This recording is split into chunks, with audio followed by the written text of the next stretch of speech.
है और बेस्याओं के घर में रख देता है। माँ को लाठी से मारता है, डंडों से मारता है, जैसे माँ बोलते हैं लात से मार देता है। पिताजी बोलते हैं पिता को लात से मार देता है। ध्यान नहीं देता है कि हमारे पिता है या मेरी माँ है। आज वो दिन भूल गया कि मेरे पिताजी ने आत्महत्या करने जा रहे थे हमारे लिए। पिताजी ने सब बताया कि बेटा हम तो कितनी मुश्किल से पाए हैं, तो कुछ तो रहम करो, अच्छा करो। भाई वो तो समझा रहे हैं कि अच्छा करो, लेकिन क्या पता भाई बच्चा साथ जब छोटा होता था तब गोदी में रखते हैं और बड़ा हो जाता तो पीछे थोड़ी ना कोई घूमता है। भाई यहाँ जा रहे हो, आगे क्या कर रहे हो, क्या जाने क्या कर रहे हो। धुंधकारी सारे घर में जो भी जर जेवर था वहां से छीन कर लेकर जाता है, वेश्याओं के घर में रखता है। शराब पीता है, माँ को मारता है, पिता को मारता है, लात से मार के भगाता है। आप मुझे जी बड़े दुखी है। आज भी वो दृश्य देख देख के सोचते हैं काश मैं ये दिन देखने से पहले क्यों नहीं मर गया था। आज वो सारी बातें याद आ रही हैं जो संत जी ने उनको समझाई थी। आज संत के बताए हुए सारे एक एक शब्द आत्मदेव जी को याद आ रहे हैं।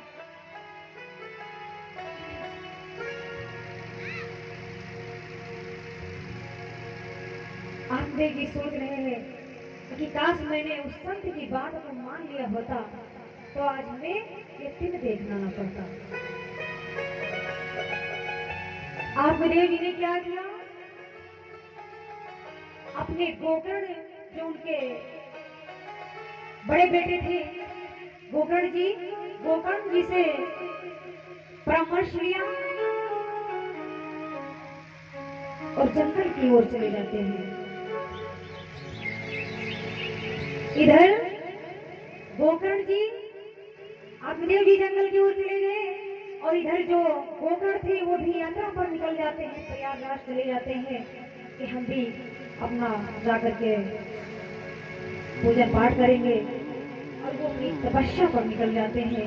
और इधर अब धुंधकारी बचता है अकेला घर में। धुंधकारी क्या करता है, जब सोचा कि वो कोई नहीं बचा घर में, सिर्फ माँ बचती है और धुंधकारी बचता है। धुंधकारी को तो और आराम हो गया, सोचने लगा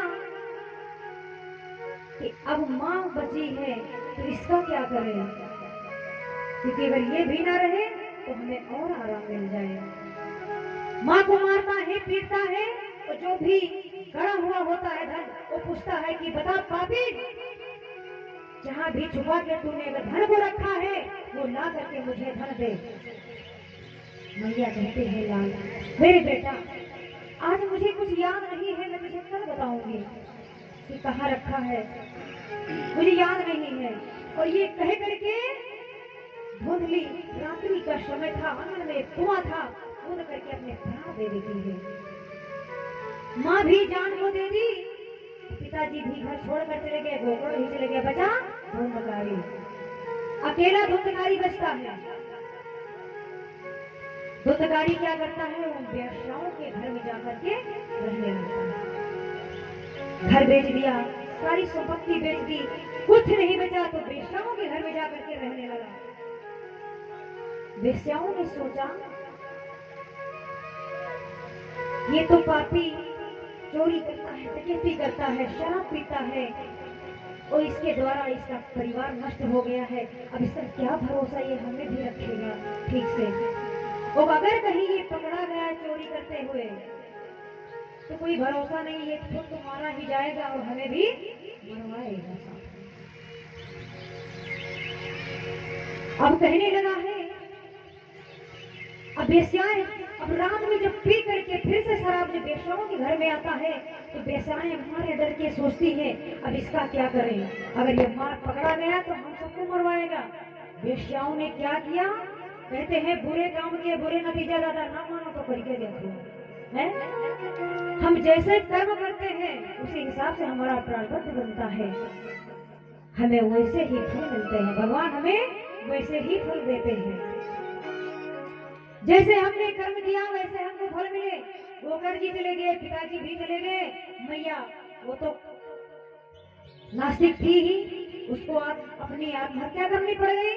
धुंधकारी वेश्याओं के घर में गया, अब क्या हुआ, रात्रि का समय था, चारपाई में बांध दिया, चारों वेश्याओं ने मिलकर के चारपाई में बांध दिया और रस्से से लपेट कर गले को दबाना शुरू कर देती है चारों तपस्याएं वो वेश्याएं। अब उसके इतने कर्म कांड खराब थे कि उसके प्राण नहीं ज्यादा निकल रहे हैं, इतने बुरे काम थे उसके। अब जब प्राण नहीं निकल रहे हैं तो वेश्याओं ने क्या किया, गरम गरम कोयला लेकर के आती है और धुंधकारी के मुंह में डाल देती है, मुख में डालती है, इसके द्वारा धुंधकारी की मृत्यु हो जाती है। धुंधकारी की मृत्यु हो गई। अब कुछ समय बाद जब समय बीतता है तो गोकर्ण जी को यह संदेश मिला कि धुंधकारी की मृत्यु हो गई है। तो गोकर्ण जी ने प्रयागराज में, काशी में बहुत सारे स्थानों पर उसका पिंडदान कराया ताकि उसकी आत्मा को मुक्ति मिल जाए, लेकिन वो इतना पापी था कि उसका उद्धार नहीं हुआ। इतने कार्य उसके, इतने कर्मकांड इतने बुरे थे कि जिसके द्वारा उसको प्रेत योनि में जाना पड़ा, प्रेत बन गया भूत। अब जब प्रेत बन गया तो कुछ समय के बाद जब गोकर्ण जी वापस लौट कर आते हैं तो घर को तो बेच ही दिया था, लेकिन पास में मड़ाई रखी हुई थी, उसमें लेटे। तो रात्रि का समय था तो देखते हैं कि नाना प्रकार के भेष बना बना करके वो धुंधकारी प्रेत योनि में जो था वो आकर के अपना भेष दिखाने लगा है, परछाई दिखती है। गोकर्ण जी सोच रहे हैं तुम कौन हो। गोकर्ण जी ने पूछा कि तुम कौन हो। भाई इतने, कभी बकरे के भेष में आता, कभी गधे के भेष में आता है, कभी भैंसे के भेष में आता है, कभी कैसे कैसे भेष में, नाना प्रकार की भेष बना बना करके आने लगा। मंत्रों का उच्चारण किया गोकर्ण जी ने। तो जैसे ही मंत्र का उच्चारण किया, गोकर्ण से पूछा, गोकर्ण ने बताया, कहा भैया मैं तुम्हारा भाई हूँ, तुम्हारे कर्म तो अच्छे थे, तुम अपनी सही जगह पर हो, लेकिन मेरे कर्म ठीक नहीं थे, इसलिए मैं प्रेत योनि में हूँ, मैं प्रेत बन गया हूँ भैया। और हाथ जोड़ जोड़ करके रोने लगा है। वो कहता है भैया कुछ उपाय करो, मुझे बड़ी पीड़ा होती है प्रेत योनि में, मुझे इससे छुटकारा दिलवाओ। गोकर्ण जी सोचते हैं, गोकर्ण जी सोचने लगे कि मैंने इतने सारे पिंडदान करवाए हैं, ये मैंने तुम्हारा श्राद्ध भी करवाया है, लेकिन आज भी तुमको अगर मुक्ति नहीं मिली तो इसके लिए क्या हम करेंगे। अब गोकर्ण जी सोचने लगे, क्योंकि बड़े भक्त थे, सूर्य भगवान को याद किया। गोकर्ण जी सूर्य भगवान को याद किया। अब सूर्य भगवान प्रकट हो जाते हैं। अब उनसे पूछते हैं सूर्य भगवान से कि हे प्रभु आप बताइए मेरे भाई को कैसे उद्धार होगा, उसकी आत्मा को मुक्ति कैसे मिलेगी। सूर्य भगवान ने उनको बताया कि देखो धुंधकारी के जो कर्म थे बड़े बुरे थे, इसलिए उसको प्रेत योनि में जाना पड़ा, और उसका उद्धार अगर होगा तो स्वयं नारायण के ही हाथों से होगा। बोले अब कैसे नारायण जी मिलेंगे, बोले 7 दिन की कथा का अनुष्ठान करवाओ, क्योंकि हमारे जो ज्ञान और वैराग्य का उद्धार हुआ श्रीमद् भागवत सुनकर के ही हुआ, और अगर ये का और इसके और उद्धार हुआ तो उनका ध्रुव जी का भी उद्धार भागवत से ही हुआ, प्रहलाद जी का भी उद्धार भागवत कथा का श्रवण रसपान करने के बाद हुआ, उनको मुक्ति मिली। तो आप सोच लीजिए कि हम सबको कथा से मुक्ति नहीं मिलेगी क्या है? तो जब सबको उद्धार होता है तो हमारा भी नारायण जी उद्धार करेंगे, तो क्यों ना हम भगवान के चरणों में मन को लगा करके 7 दिन की कथा का रसपान करें सभी भक्त।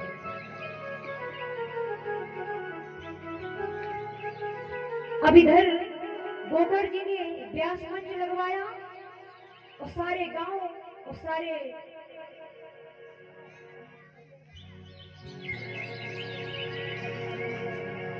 अब इधर गोकर्ण जी ने 7 दिन की कथा का अनुष्ठान करते हैं। व्यास मंच लगवाया, सभी को अक्षत बंटवा दिए और कथा का भंडारे का निमंत्रण दे देते हैं। और इधर व्यास मंच लगाया जाता है, दूसरी तरफ ये जो माणो भैया गाते हैं, ये माणो जो होता है दुर्गकारी, क्योंकि जो हाँ बांस लगा हुआ है, लाठी वाला 7 गांठ की लाठी जो लगाई जाती है बांस, इसमें हम आपने करवाया है, सभी लोगों ने मिलकर के करवाया है, तो सभी के पितृ इसमें विराजमान होते हैं, वो कराए जाते हैं। क्योंकि जब माणो गड़वाया गया, धुंधकारी के लिए एक आसन लगवाया गया, जैसे वो चौकियां लगी हुई है, इसी प्रकार से दाहिने हाथ पे गोकर्ण जी का इधर आसन लगा, व्यासगद्दी व्यासपीठ सजाई गई, उसका स्थान धुंधकारी का लगाया गया। अब कथा कहना प्रारंभ किए, भक्तों की भीड़ भी आई। अब जब कथा कहना प्रारंभ कर देते हैं, आत्मदेव अब धुंधकारी की आत्मा इतनी जब प्रेत योनि में थी, तो अब ठीक से बैठ करके वो सुन नहीं पा रही है। गोकर्ण जी कथा कहना प्रारंभ कर देते हैं, सब भक्त सुन रहे हैं।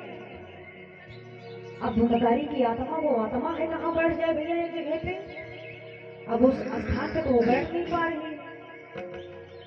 इधर से हवा का झोंका आता है तो वो आत्मा इधर को उड़ जाती है, और इधर से हवा का झोंका आता है तो वो इधर को उड़ जाते हैं। तो इधर जाए इधर उड़ा ले जाए, इधर जाए तो आत्मा इधर उड़ जाए, एक जगह बैठ नहीं पा रही है। गोकर्ण जी सोच रहे हैं, अगर ये आत्मा टिक नहीं पाएगी इस जगह पे, तो हम कैसे इसका कल्याण कर पाएंगे, मुक्ति कैसे मिलेगी भाई। जब 7 दिन की कथा सुन नहीं पाएगा तो हम कैसे फिर इसका कल्याण करवाएंगे।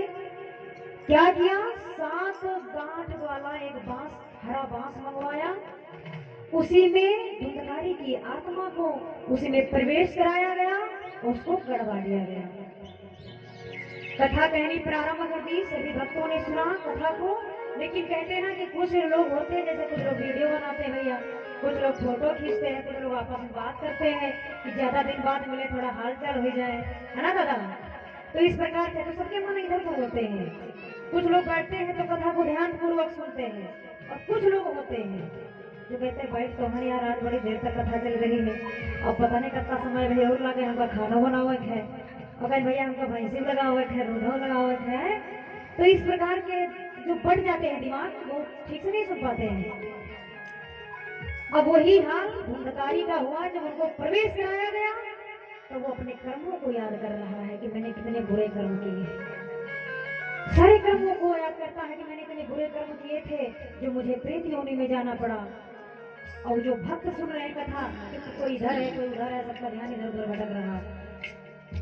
गोकर्ण जी ने 7 दिन की कथा, जैसे एक दिन कथा कही तो एक गांठ फटी, दूसरे दिन दूसरी गांठ फटी। कथा सुनने के बाद एक एक गांठ जब फटनी शुरू हुई तो एक एक दिन उसको मुक्ति मिलनी शुरू हो गई धुंधकारी को। हर एक दिन की कथा में एक बात की गांठ फट जाती है और एक दिन उसका मुक्ति का द्वार खुल जाता है धुंधकारी का। अब इसी प्रकार से 7 दिन तक कथा कहे। अब 7 दिन की कथा नियम पूर्वक वो धुंधकारी ने श्रवण किया, अब उसकी आत्मा मुक्त हो गई। अब भगवान के वैकुंठ धाम से एक विमान भगवान का आता है, और जब आकर के विमान आया, भगवान के दूत आए और विमान पर बैठा करके जब आहा क्या आनंद आया है जब गद्दी पर बैठा। अब सोचने लगे कि अब वो सारे भक्त सोच रहे हैं कि भाई बताओ महाराज जी, व्यास जी बताओ कि कथा तो हम सभी लोगों ने सुनी है और ये इतना पापी है, इसके लिए भगवान का विमान आया है, वो हम सबके लिए क्यों नहीं आया। जब इतना पापी है, इसके लिए वैकुंठ धाम से विमान आया, भगवान का विमान। तो कथा इसने भी सुनी, कथा हमने भी सुनी है। तो व्यास जी कहने लगे कि सुनो,